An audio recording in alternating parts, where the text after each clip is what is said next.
Mundiales de Fútbol, la memoria que rueda. Serie periodística sobre la historia del torneo orbital, visto desde la mirada geopolítica, cultural, musical y literaria, con la realización de los profesores Mauricio Montoya, Gonzalo Medina y Wilmer Zuleta. Presentada por UN Radio, emisora de la Universidad Nacional de Colombia.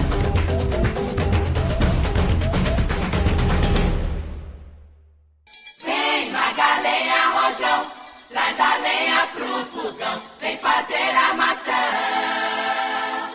Hoje é dia de sol, alegria de Goió, é curtir o verão. Estamos en esta tercera entrega de nuestra serie radial sobre los mundiales de fútbol. Mundiales de fútbol, la memoria que rueda, por UN Radio, en los 100.4 frecuencia modulada, emisora de la Universidad Nacional de Colombia. Este programa se transmite todos los miércoles a las 8 de la noche por la emisora de la Universidad Nacional de Colombia. Como decía, entramos al tercer programa y en este caso al cuarto mundial de fútbol. Ha transcurrido la hecatombe mundial, la Segunda Guerra Mundial. Obviamente se suspendió el mundial de fútbol y este regresa después de 1938, se reanuda en 1950, teniendo como sede a Brasil, el país continente como es conocido a nivel mundial. Este tema con el cual estamos comenzando nuestro programa, si no fue el tema oficial, por lo menos sí fue el que más sonó, el que más se escuchó a lo largo de este mundial que entre otras cosas, pues para Brasil fue catastrófico, porque fue la primera oportunidad que se le fue a Brasil de ganar por primera vez el título orbital, la primera copa, en ese momento denominada Jules Rimet, en memoria del presidente francés de la FIFA, que, repito, le dio nombre a esa copa y que Brasil vino a ganar ya después de su tercer título, ya en los años 70, que vino a ganar, repito, y que llevó entonces a que la FIFA estableciera un sistema totalmente diferente ya en cuanto a números de copas ganadas. Bueno, entonces este Brasil 1950 obviamente que tiene una riqueza de tipo político y geopolítico muy interesante, mirado tanto hacia atrás del Mundial 1950 como también mirado un poco a continuación en perspectiva. Primero porque en Brasil, en la década de los 30, se inaugura un proceso político determinante, no solo para Brasil, sino para América Latina, porque fue la instauración del populismo en la persona de Getúlio Vargas. Y fue un proceso que se fue hasta 1954, es decir, hasta el año en el que se realiza el Mundial de Suiza, Mauricio. Entonces tenemos, como digo, muchos elementos de que hablar. Además de ello, la participación de Brasil en la Segunda Guerra Mundial, con el antecedente de su participación en esa primera catástrofe mundial europea. Sí, profe, muchas gracias nuevamente por esta invitación en la que seguimos dándole memorias a estos mundiales de fútbol que nos van a ambientar a lo que será en junio este Mundial de Rusia 2018. Yo quería sumar un par de cositas a lo que usted muy bien comentaba allí. También es esa época donde comienza lo que hemos dado a llamar la Guerra Fría y que tiene ese conflicto de las Coreas, ¿no? Recordemos también que Colombia va a enviar el batallón Colombia famoso a esa guerra de Corea entre las dos Coreas que terminará pues con la división. Yo quisiera, para que ambientemos ese contexto, citar aquí un párrafo del texto de El fútbol a sol y sombra de Eduardo Galeano, donde un poco se ambientan estos elementos históricos que van a cobijar todas estas fiestas o estos festejos del Mundial, que como se ha dicho también, fue todo un carnaval que terminó en tristeza para los brasileros. Dice Galeano que en 1950 nacía la televisión en colores. Las computadoras hacían 1000 sumas por segundo. Marilyn Monroe asomaba en Hollywood. Una película de Buñuel, Los Olvidados, se imponía en Cannes. El automóvil de Fangio triunfaba en Francia. Bertrand Russell ganaba el Nobel. Neruda publicaba su canto general y aparecían las primeras ediciones de La vida breve de Onetti. y del Laberinto de la Soledad de Octavio Paz. Creo que un contexto bastante interesante, profe, el que nos plantea aquí Galeano y que nos permite un poco ir hacia esos referentes de lo que estaba pasando en el mundo, pero que también estaba pasando en Colombia, que a la par vivían en este campeonato mundial.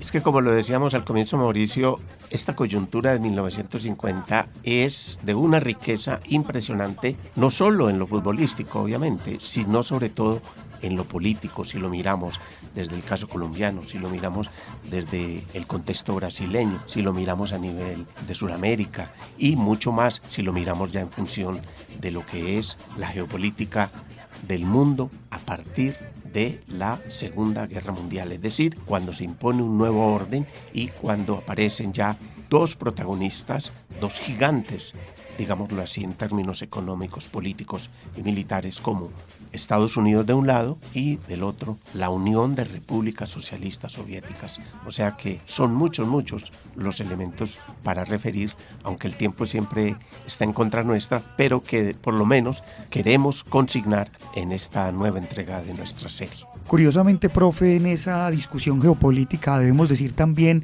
que para este mundial se prohibió el ingreso de Alemania, ¿no? Podríamos decir que era como un castigo, una sanción a todo esto aquello que había sucedido en las guerras mundiales, sobre todo en la segunda, porque apenas en esta época se empezaba a destapar el gran horror del Holocausto, se empezaba a conocer todo lo que había sucedido en los campos de concentración. Entonces también esta sanción a Alemania, que no se le permite participar, es como ese castigo moral que para los alemanes quedará pues como marcado. Y también decir que el mundial está nublado por esa tragedia que golpeó al fútbol italiano cuando algunas de las figuras del Club Torino fallecieron en aquel recordado accidente aéreo en 1949, cuando en el avión que viajaban desde Lisboa se estrellaron contra una basílica en Turín. Entonces estamos también comentando elementos trágicos y castigos morales. Ahí falleció el papá de Sandro Mazzola, otro gran jugador italiano que vamos a ver, y por lo menos yo personalmente lo vi jugar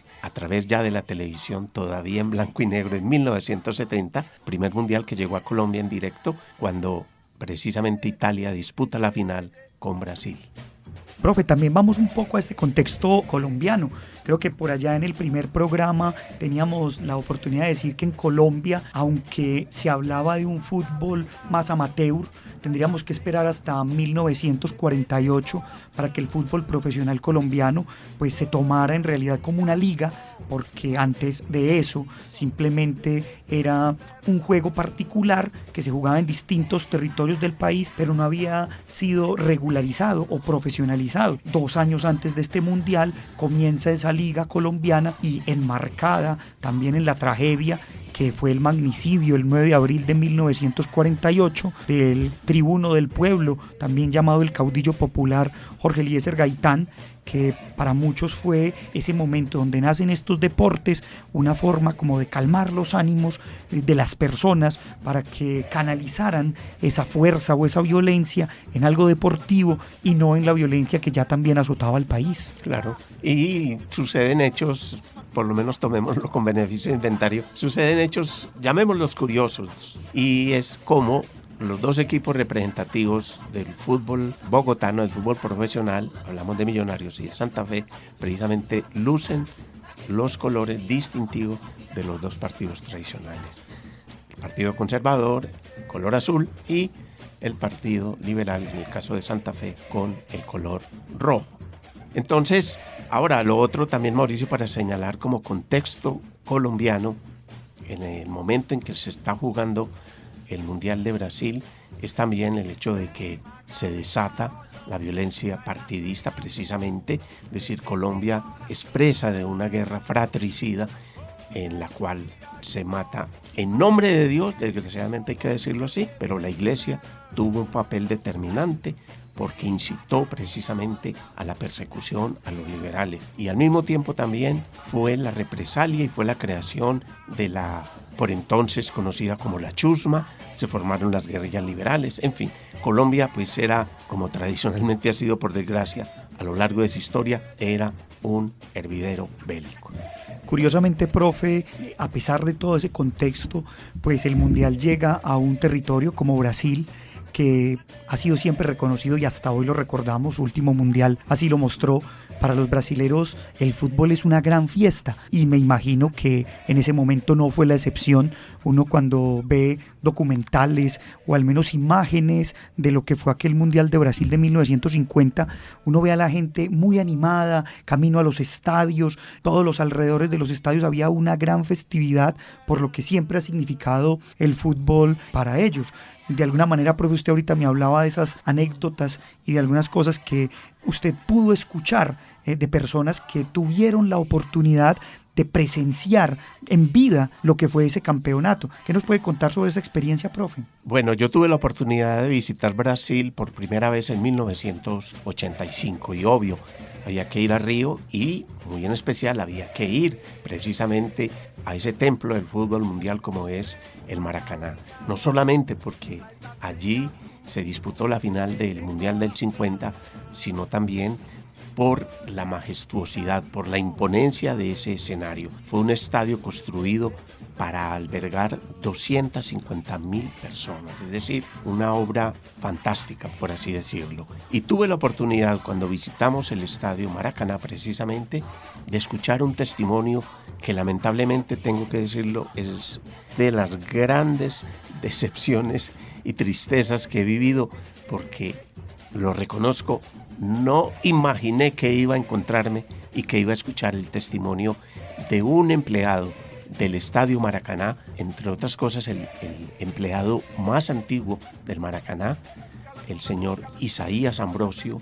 Haga de cuenta usted que está viendo a Edgar Perea, un negro, grande, gordo, que nos estaba sirviendo de guía, que nos estaba contando la historia del Maracaná y que incluso llegó a casi a narrar lo que fue esa final y esa tragedia que para Brasil representó perder ese mundial jugando de local frente a Uruguay. Isaías Ambrosio participó incluso como obrero, pedreiro, como dicen los brasileños, en la construcción de ese estadio y luego ya se vinculó como empleado. Él falleció el 11 de enero de 2012 a los 84 años de edad. Excelente, profe, ese tipo de referencias. Y antes de que volvamos a esas anécdotas, digamos algo trágicas de lo que fue esa final, hablemos un poco también de ese mundial como característico, algo que tuvo un sistema de juego bastante extraño. Curiosamente al mundial solo asistieron 13 equipos y para sorpresa de muchos, el grupo 4 solamente estaba compuesto por 2 equipos, 2 seleccionados, Uruguay y Bolivia. Los otros 2 equipos decidieron finalmente no asistir, entonces fue bastante extraño ese sistema de juego y para nosotros que es hoy bastante particular que se jueguen los octavos de final, los cuartos de final, en aquel mundial no. Aquel mundial terminaría con un cuadrangular final, cuadrangular en el que participarían Uruguay, Brasil, Suecia y España, con la particularidad de estar jugando todos contra todos, y esa curiosidad pues llevaría a que ni siquiera los 2 primeros, sino que el que obtuviera más puntos fuera el campeón. Por eso resulta bastante curioso, y volviendo a eso de la tragedia de la final, Brasil, con el simple empate ante Uruguay en ese último partido, hubiese sido campeón y terminó siendo derrotado, no solamente por la garra charrúa, como se dice, por la fuerza y el empeño de Obdulio Varela, ese famoso capitán de la selección uruguaya, y quienes pues anotaron también, los uruguayos que anotaron los goles, sino que terminó siendo derrotada y, digamos, encauzándose en una gran tristeza. Quiero leer aquí cómo tituló la prensa, que al día siguiente, después de la derrota, aún seguía estupefacta. Titulaba la prensa así en Brasil en aquella época: la ciudad cerró sus ventanas, se sumergió en el luto. Era como si cada brasileño hubiera perdido al ser más querido de su familia. Peor que eso, como si cada brasileño hubiera perdido el honor y la dignidad. Por eso, muchos juraron aquel 16 de julio de 1950 no volver nunca más a un estadio de fútbol. Imagínese dicho titular, profe. Pareciera como cuando nosotros, después de la derrota de nuestro equipo, decidimos no ir nunca y allá estamos otra vez a los 8 días en el estadio. No, y para qué hablar, por ejemplo, de lo que significó el asesinato de Andrés Escobar, dicho metafóricamente, por un autogol. y que precisamente también en ese momento decidimos no querer volver a saber nada de fútbol. Sin embargo, el sentimiento siempre está allí y cuando menos piensa, él aparece. Antes de que escuchemos, Mauricio, la versión, por así decirlo, en portugués de lo que fue el segundo gol de Uruguay en esa final con Brasil, anotación de Alcides Gigia, quien falleció hace muy pocos meses. Yo quiero precisamente que escuchemos entonces, o quiero señalar mejor, recordar un dato que nos contaba este señor Isaías Ambrosio, empleado del Maracaná. Él contaba cómo para los brasileños era ya un hecho que Brasil sería campeón y que los jugadores tenían debajo de su camiseta, tenían otra con el título Campeones 1950. Entonces yo quiero que escuchemos a continuación una narración en portugués de el gol de Alcides Gigia con el cual Uruguay derrota en su propio patio, como se dice coloquialmente, a Brasil. Entra Juvenal, levou vantagem também, mas o juiz já marcar a falta de Gigia contra Bigode, no meio do campo. O mais puro, o mais saboroso, o mais aromático. Brahma Chopp em garrafa ou em barril. Esta é a Rádio Nacional do Rio de Janeiro, Brasil, diretamente do estádio Mendes de Moraes, no Rio de Janeiro, transmitindo a finalíssima da Copa do Mundo. Pelo meu Omega de máxima precisão, 32 minutos. Segundo tempo, 1-1 no marcador. Vai cobrar Juvenal a falta contra a equipe do Uruguai. Prepara-se Juvenal, ainda não cobrou. Demora-se bastante a cobrar o zagueiro, esperando que os seus companheiros se coloquem. Cobrou agora Juvenal, direto sobre a área. Falta Chico, não alcança a bola, mas ficou ainda no campo contrário. Cruzou a boca da meta, aliviou a gambeta. Veio para Bauer, Bauer parou o couro no peito. Tentou passar por um contrário, atrasou para Jair. Jair então infiltra, se empurrou o couro, defendeu Terreira, voltou para Danilo. Danilo perdeu para Júlio Pérez, que entregou imediatamente na direção inimiga. Ziggs devolveu a Júlio Pérez, que está lutando contra Jair. Ainda dentro do campo uruguaio, para Gigia. Gigia devolveu a Júlio Pérez, que dá em profundidade ao ponteiro direito. Corre Gigia, aproxima-se do gol do Brasil e atira. Gol! Gol do Uruguai, Gigia. Segundo gol do Uruguai. 2-1 ganha o Uruguai. Alô, Corinthians, fala. 33 minutos pelo meu Omega. Em garrafa, em barril, peça Brahma Chopp. Sempre o mesmo aroma, o mesmo sabor, a mesma pureza. Brahma Chopp é um produto de qualidade. Brahma, a primeira palavra em cerveja. Vem Magalenha Rojão, traz a lenha pro fogão, vem fazer armação. Bueno, ahí estábamos escuchando entonces, y es evidente pues el sentimiento, la tristeza, por no decir las lágrimas con las cuales este locutor brasileño narró ese segundo gol con el que Uruguay derrotó a Brasil en 1950 en esta final del cuarto Mundial de Fútbol. Yo quiero solo, antes de darle la palabra a Mauricio, registrar un pequeño fragmento de un texto que también escribió Eduardo Galeano para la Jornada de México el 4 de febrero del año 2010, en el cual comienza con una especie de epígrafe y dice: solo 3 personas han dejado mudo el estadio de Maracaná.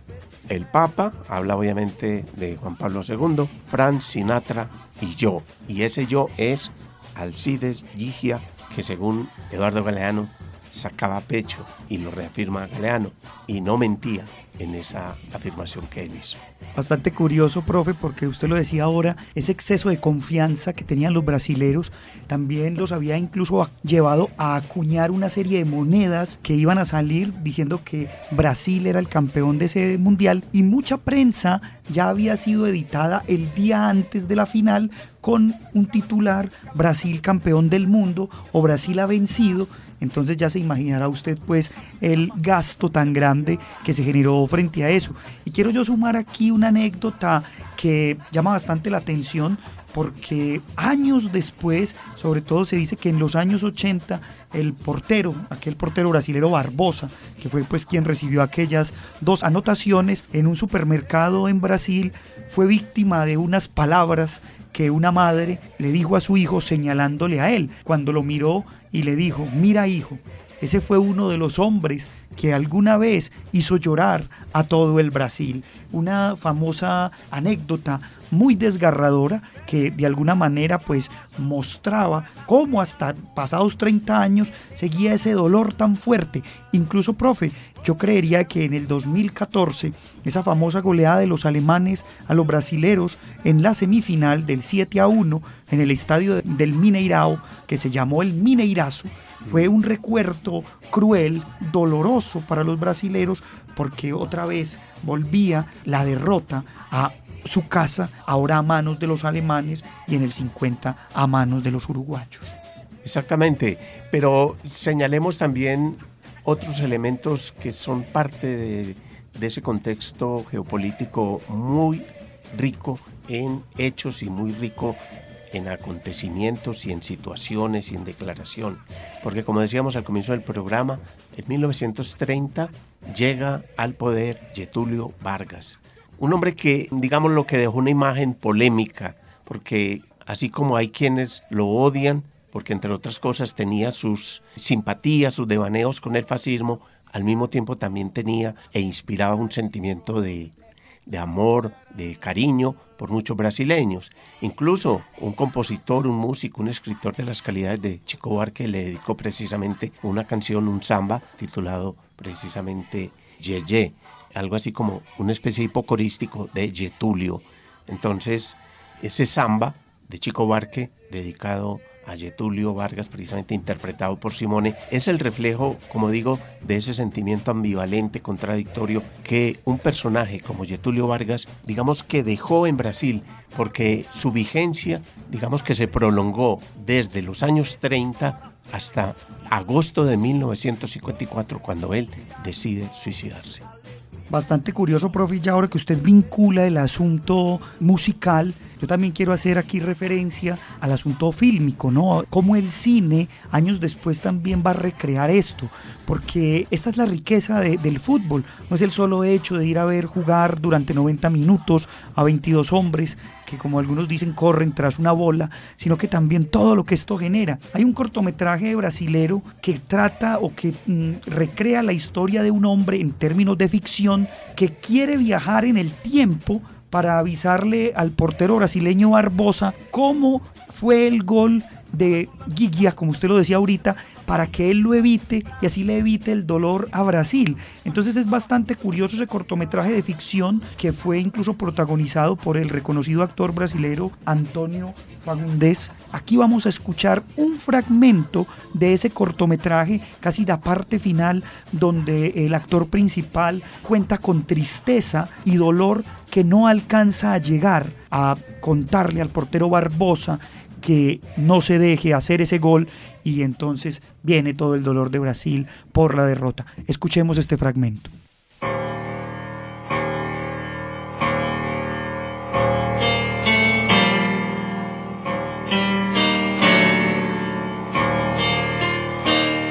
Eu já pensei naquela bola 1 milhão de vezes.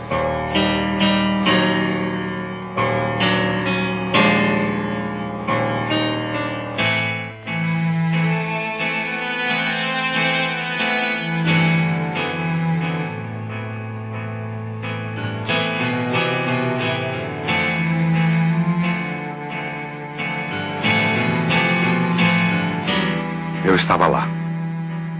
Tinha 11 e 49 anos. O soco que eu daria em Didia e que ficaria na história não aconteceu. E o meu grito de desespero mal foi ouvido em meio àquele silêncio ensurdecedor.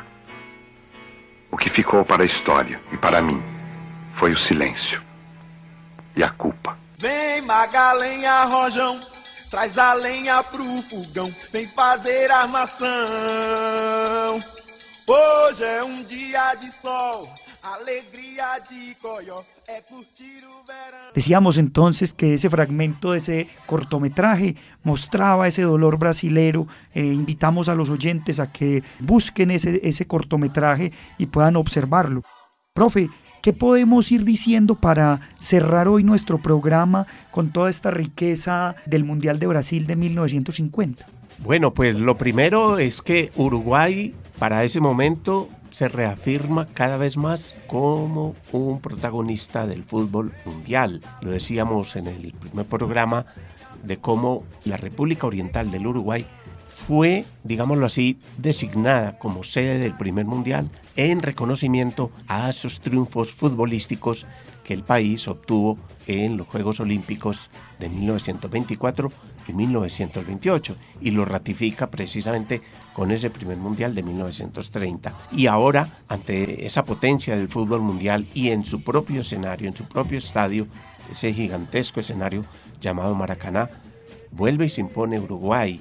Entonces, esto, digamos que me lleva una vez más a ese texto de Luis Tejada, porque da a entender de cómo esos países que de pronto pueden no tener mucho protagonismo político, económico, bien en la región o bien a nivel mundial, van mostrando también lo que tienen, van mostrando una cierta riqueza cultural, de formación política, de cultura ciudadana, y que creo que hoy en día Uruguay lo ratifica con esta serie de gobiernos del Frente Amplio, con Pepe Mujica a la cabeza, que ha ido posicionando a Uruguay en un contexto regional muy importante en cuanto a un concepto de desarrollo integral. Bueno, profe, muchas gracias por permitirnos a todos compartir estos grandes conocimientos sobre los mundiales de fútbol y todo lo que estos acarrean. Agradecemos a nuestros oyentes, a la Universidad Nacional, y los esperamos en nuestro próximo programa, en el que hablaremos de los mundiales de Suiza 1954 y Suecia 1958. Hasta pronto. Y nuestro agradecimiento pues a UN Radio, la emisora de la Universidad Nacional de Colombia, por permitirnos estar con ustedes compartiendo esta serie radial sobre los mundiales de fútbol. Y de igual manera agradecer el apoyo en la parte técnica de Vanessa Agudelo y de Jorge Benjumea Martínez. Muchas gracias y hasta pronto.